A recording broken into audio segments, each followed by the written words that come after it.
We're thrilled that you're showing up for yourself every day and investing in your personal growth. Today's session is all about mastering one of the most important yet often overlooked skills in self-development: building an emotional vocabulary. By the end of this session, you'll understand just how powerful language can be when it comes to managing emotions, expressing yourself, and ultimately improving your relationships with others. Many people go through life carrying physical and emotional tension without even realizing it. Often, these parts of us are crying out for healing, care, attention, and love. But here's the thing.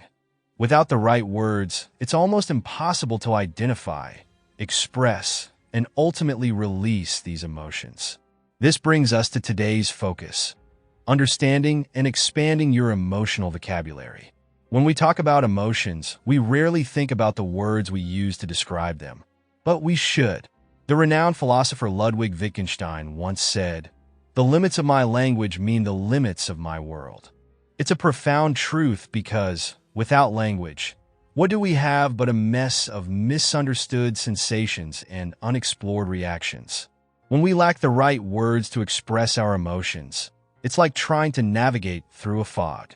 We can feel the emotions stirring within us: anger, sadness, joy, anxiety. But without language, we can't label them.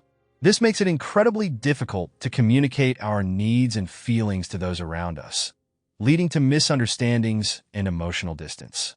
As a result, our relationships, both with others and with ourselves, begin to deteriorate over time. Brené Brown, in her book Atlas of the Heart, describes language as the portal to meaning-making, connection, healing, learning, and self-awareness. Yet, it's something society rarely considers. Imagine this scenario. One day, you sneeze and suddenly, a sharp pain shoots down your neck and into your shoulder. The pain is unbearable, and after a few agonizing days, you finally visit a doctor. But when it's time to describe your pain, you can't find the words. The doctor is right in front of you, ready to help, but you're unable to communicate what you're feeling. Your mind races as you try to find the right words, but the more you struggle, the more helpless you feel. Without the right words, the pain remains a mystery. This is the same struggle many face with emotional pain. When we can't articulate what we're feeling, those emotions bubble up inside, often turning into frustration or anger that spills over onto others. Sometimes, the people we care about most end up on the receiving end of our misunderstood emotions. It's especially true for children who are still learning how to handle their own feelings. They watch us and learn from our reactions, mirroring our behavior as they try to make sense of their own emotions. Without a way to name and express emotions, they control us. But by naming them, you take that power back. Once you can label what you're feeling, you become the one in control. You can understand, process, and choose how to respond, instead of being overwhelmed by a surge of unidentifiable sensations. Think of it this way. Identifying your emotions is like turning on a light in a dark room. Suddenly, you can see everything clearly, and the confusion vanishes. When you develop an emotional vocabulary, you're equipping yourself with a toolkit that helps you navigate the ups and downs of life more effectively. This is where the work begins. Start by thinking about the emotions you're already familiar with. Write them down. List every feeling you know how to name, whether it's joy, sadness, anxiety, hope, or frustration. Don't worry if your list is short.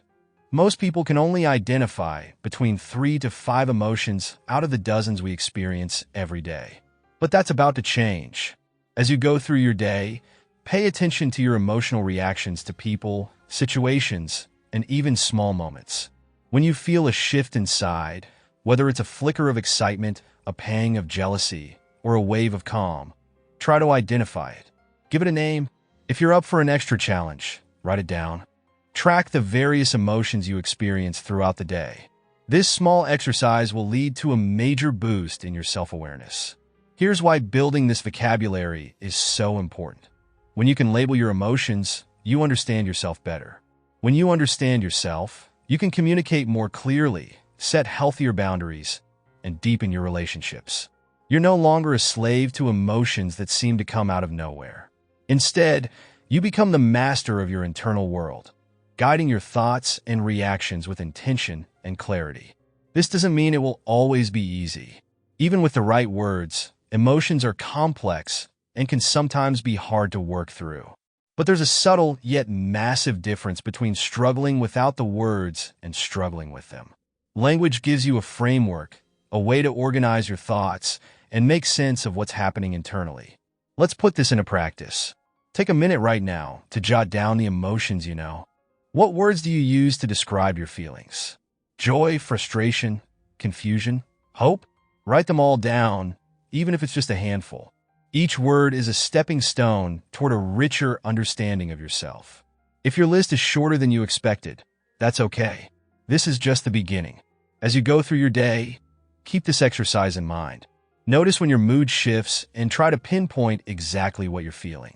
Challenge yourself to expand your emotional vocabulary. The more words you learn, the more clarity you'll gain.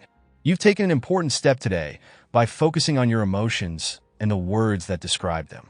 Continue building on this awareness, and tomorrow, we'll dive deeper into understanding how society's expectations shape our perception of freedom.